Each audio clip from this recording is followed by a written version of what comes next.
Welcome to Mishna study Maasrot Maasrot Mishna Aleph.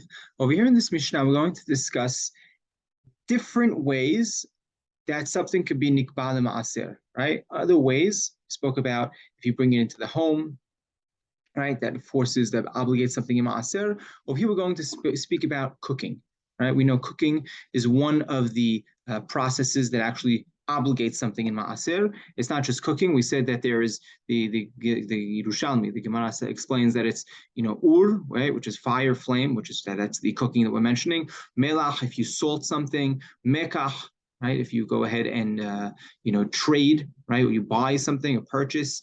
Utruma, right, we saw this earlier. If you separate truma, that obligates the rest of the maaser. Shabbat, we're going to see this law play out in the Mishnayot in this perek as well. Once Shabbat enters, that item is obligated in maaser. V'hatzer, right, the courtyard. Ubet shomera, right, the house or that's protected, right? That's that has walls that's used to hold food. So all these are totally so. Right, they force Maasrot, and you're not allowed to eat anything arai, anything temporarily, even as a snack, until you actually separate Maasrot.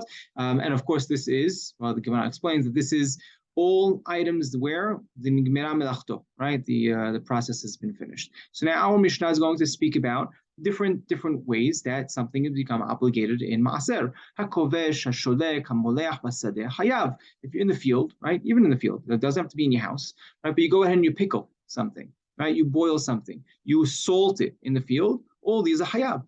Hamachmin ba'adama patur. If you go ahead and you bury it in the ground, that'll be patur. Right? Why is that patur? People would do this so something ripens, better, more. But over here, it's not considered a cooking process. Right? Hamtabel basadeh patur. Right? If you go ahead and you dip.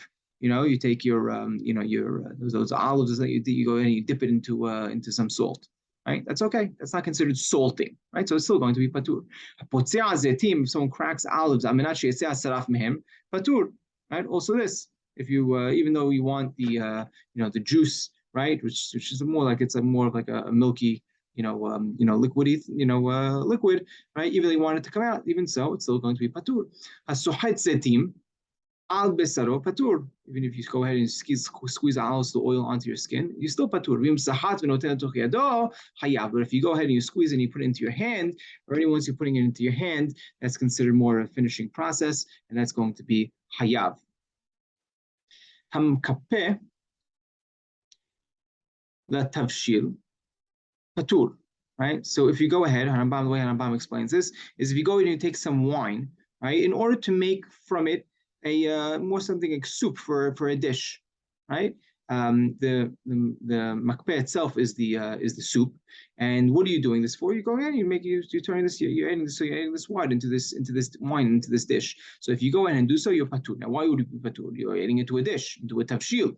The Gemara explains that this is talking about into a cold dish. You're not adding it to something hot. If you're adding it to something hot, that would be hayav. But a kedera hayav, right? If you add it to a kedera, into a something that has a food, right, that's not on the flame, right, even if it's not on the flame, it's going to be hayav. Right? Why so? Because it's like a pit. It's like a little bit of a pit where the wine gathers in it, and therefore the wine, the oil, whatever gathers into this little mini pit is going to be hayav, like we saw earlier by the wine press.